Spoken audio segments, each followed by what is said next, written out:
Good evening guys, welcome to study with Sunita channel. एक बार फिर से आपका स्वागत है हमारे channel study with Sunita channel में। गाइस, आज जो सीडीपी की क्लास है उसमें हम लोग पढ़ेंगे सिद्धांत, ठीक है ना। बाल विकास के सिद्धांत कौन कौन से हैं और कौन कौन से इंपॉर्टेंस है वो हमें पढ़ना है। उसको पढ़ने से पहले हमको ये समझना होगा कि बाल विकास का सिद्धांत क्या होता है। तो विकास के बारे में आपने पढ़ा है, ठीक है ना। और विकास क्या चीज़ होती है? विकास की प्रक्रिया निरंतर चलने वाली प्रक्रिया या जन्म से लेकर मृत्यु, मतलब विकास का मतलब जो भी आपका शारीरिक विकास, मेंटल विकास, जो भी आपका विकास होता है वो जीवन पर्यंत चलता है, ठीक है ना। जन्म से लेकर मृत्यु तक चलता रहता है कि आज, क्योंकि हर दिन कुछ न कुछ इंसान के अंदर, बच्चों के अंदर विकास होता रहता है। तो ये जो विकास है आपका, ये आपके जन्म से स्टार्ट होता है और होता है आपके मृत्यु तक चलता रहता है। विकास की जो प्रक्रिया है कभी भी खत्म नहीं। वो कब खत्म होगी? आपके मृत्यु के बाद ही खत्म होगी। जब आपने बच्चा जन्म लिया तब से शुरू होके और वो मरने के बाद ही खत्म होता है। इसीलिए विकास की प्रक्रिया को हम कहते हैं निरंतर चलने वाली प्रक्रिया, मतलब वो जीवन पर्यंत चलने वाली प्रक्रिया है। विकास की एक निश्चित दिशा होती है, ठीक है। विकास की आपको भी पता है विकास की निश्चित दिशा होगी ही होगी। मान लीजिए बच्चा नवजात अवस्था में उसकी दिशा कुछ और होगी, उसकी विकास की क्रिया कुछ होगी। फिर शैशवावस्था, जैसे जैसे अवस्था बदलती जाती है उसकी विकास की दिशा भी बदलती है, तो ठीक है, उसकी एक दिशा अलग होती है। ये क्या कहा जा रहा है कि विकास की निश्चित दिशा होती है, ठीक है। हर अवस्था का एक निश्चित दिशा होगी। क्या होता है? वो सामान्य से विशेष की ओर बढ़ता है, पहले थोड़ा फिर ज़्यादा, ऐसे करके होता है ना। पहले सामान्य होता है, उसके बाद वो विशेष की ओर बढ़ता है, मतलब अत्यधिक की ओर अत्यधिक बढ़ता है। तो यही विकास का नियम है, निरंतर चलने वाली प्रक्रिया, यानी कि जो हमेशा चलने वाली प्रक्रिया है एक सामान्य तौर पे। फिर क्या होती है? एक विशेष, सामान्य से विशेष की ओर बढ़ता है। विकास की गति व्यक्तिगत भिन्नता पर निर्भर करती है। अब हर व्यक्ति की, हर बच्चों की विकास की जो है भिन्नता अलग अलग होगी। ये नहीं कि हर बच्चे का विकास एक जैसा नहीं होता है, ठीक है ना। सबकी भिन्नता अलग अलग होती है, उसके व्यक्तित्व पे निर्भर करता है। देखिए, उसके कुछ मुख्य सिद्धांत है। पहला सिद्धांत है निरंतरता का सिद्धांत। निरंतरता का सिद्धांत, इसी को इंग्लिश में हम लोग बोलते हैं प्रिंसिपल ऑफ कंटिन्यूटी, ठीक है ना। मतलब आपका ये निरंतरता की सिद्धांत, यानी कि देखिए हमको इंग्लिश इसलिए जानना भी रहता है कि इंग्लिश जानने से हमें आसान भी हो जाता है और आपको जानना भी चाहिए, इसलिए तो ये जानिए निरंतरता का सिद्धांत को हम क्या कहते हैं? प्रिंसिपल ऑफ कंटिन्यूटी, ठीक है ना। निरंतरता मतलब चलने वाली प्रक्रिया, जीवन पर्यंत चलने वाली प्रक्रिया। वो जन्म से शुरू होगी और मृत्यु तक चलेगी। और वो कब जो शुरू हो जाती है कि माँ के गर्भ से ही ये विकास आपका शुरू हो जाता है, ठीक है ना। वो माँ के पेट से, यानी कि गर्भ से ही बच्चे का विकास शुरू हो जाता है, ठीक है ना। ये कभी न रुकने वाली प्रक्रिया, निरंतरता का सिद्धांत का होता है ये कभी न रुकने वाली क्रिया है। इस सिद्धांत के अनुसार विकास एक न रुकने वाली प्रक्रिया, निरंतरता का मतलब हुआ ये न रुकने वाली प्रक्रिया है।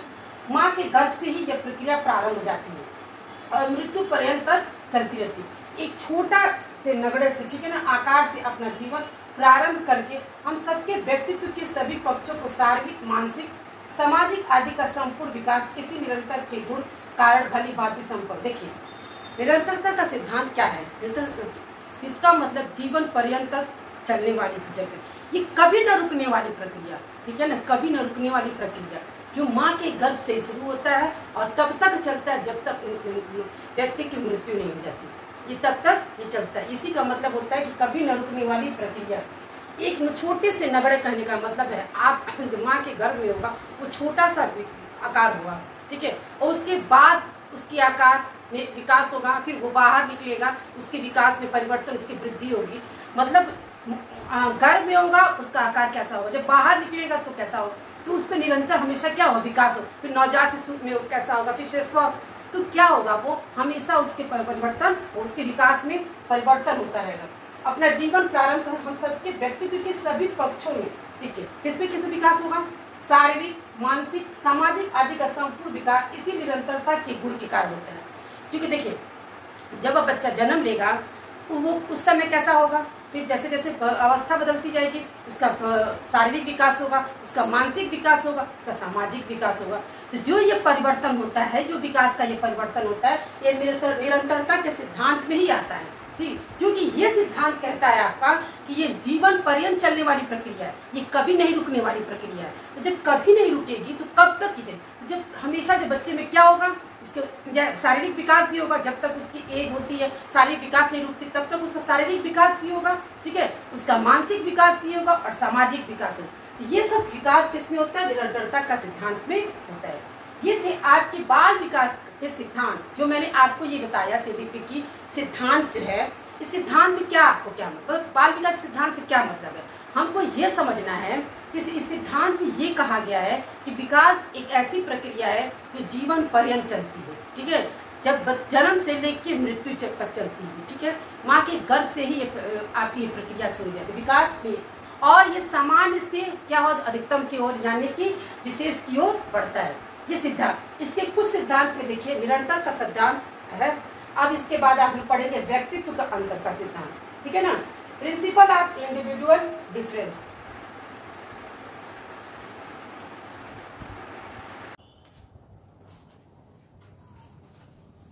चलिए गाइस, हम लोगों को अब पढ़ना है, हम लोग सिद्धांत पढ़ लिए जिसमें कि हम लोग को निरंतर का सिद्धांत पढ़ चुके हैं। अब हम लोग को पढ़ना है व्यक्तित्व अंतर का सिद्धांत, विकास क्रम की एकरूपता, ठीक है ना। 3 सिद्धांत हम लोग आज पढ़ेंगे, एक पढ़ चुके निरंतरता का सिद्धांत, और अब इसके बाद हम लोग पढ़ने जा रहे हैं व्यक्तित्व अंतर का सिद्धांत, विकास क्रम की एकरूपता, ठीक है ना। देखिए व्यक्तित्व अंतर का सिद्धांत क्या होता है, इसको पढ़ना है। तो सबसे पहले हम लोग पढ़ लेते हैं इसको इंग्लिश में क्या कहते हैं, प्रिंसिपल ऑफ इंडिविजुअल डिफरेंस, ठीक है ना। अब देखिए इस सिद्धांत के अनुसार बालकों का विकास और वृद्धि उनकी अपनी व्यक्तित्व के अनुरूप होती है। वे अपनी स्वाभाविक गति से ही वृद्धि और विकास के क्षेत्रों में आगे बढ़ते रहते हैं और इसी कारण पर्याप्त विभिन्नताएं देखने को मिलती है। कोई भी बालक वृद्धि और विकास की दृष्टि से किसी अन्य बालक के समरूप के विकास का इसी सिद्धांत के कारण बालक मेधावी, कोई बालक सामान्य, कोई पिछड़ा होता है।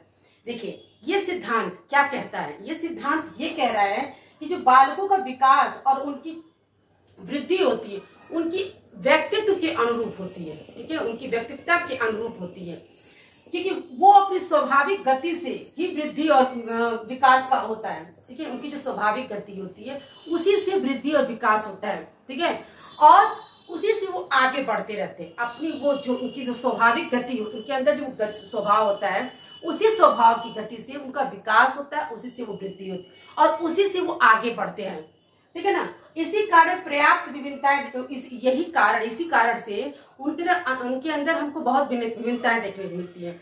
इस व्यक्तित्व अंतर सिद्धांत के कारण ही कोई बच्चे जो होते हैं बहुत तेज होते हैं पढ़ने में, ठीक है, कोई बहुत मेधावी होते हैं, और कोई बच्चे सामान्य होते हैं और कोई बहुत पिछड़े होते हैं, मंद होते हैं। तो वो इसी सिद्धांत के अंतर्गत आता है, यानी कि व्यक्तित्व अंतर का सिद्धांत जो है वो आपके बालकों के विकास, ठीक है, और उनकी वृद्धि की उनकी एक अपनी क्या होती अनुरूप होती है, ठीक है, उसी अनुरूप के और के कारण उनकी जो विकास होता है उनकी अपनी स्वाभाविक गति से होता है, ठीक है, उनकी। और इसी सिद्धांत के वजह से कोई भी बालक या तो मेधावी होगा, मतलब तेज होता है, या कोई भी बालक सामान्य होता है, जैसे सामान्य बच्चे होते हैं, या कोई बहुत पिछड़े होते हैं।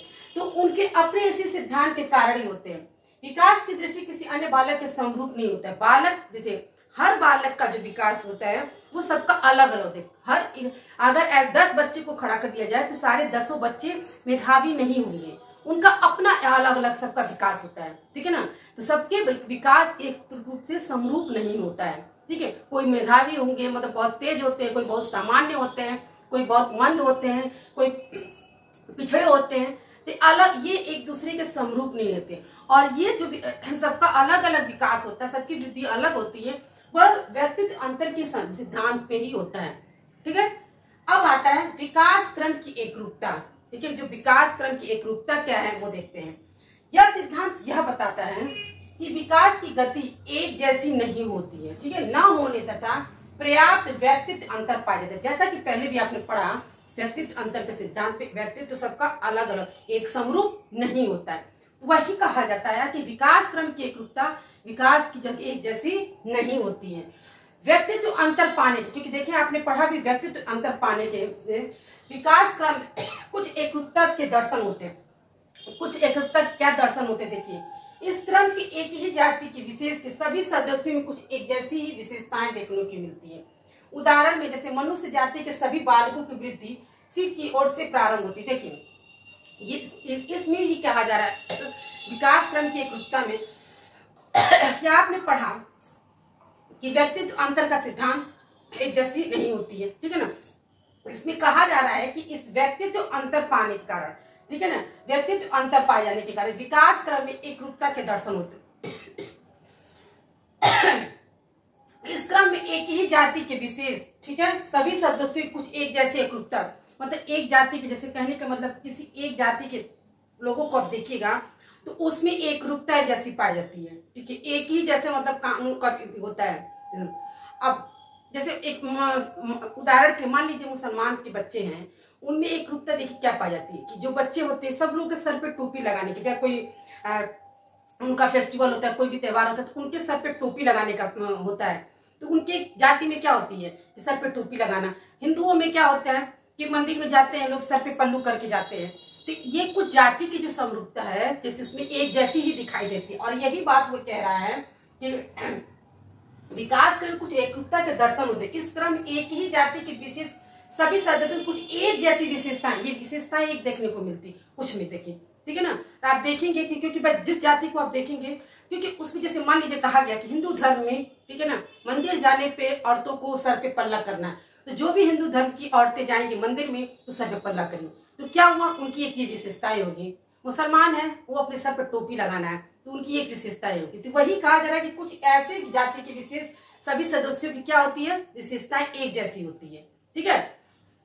और उदाहरण के लिए देखिए मनुष्य जाति के सभी बालकों में मनुष्य का यानी कि सभी जो भी मनुष्य के जाति के बालकों का विकास जो है, वृद्धि है, सिर की ओर से ही प्रारंभ होता है। मतलब कहाँ से प्रारंभ होता है, सर से ही उसकी वृद्धि शुरू होती है, ठीक है। कभी पैर से वृद्धि नहीं होती, कहाँ से शुरू होती है, पैर से। मनुष्य की वृद्धि यानी मनुष्य जाति के सभी बालकों की वृद्धि जो होती है वो सिर से ही होती है।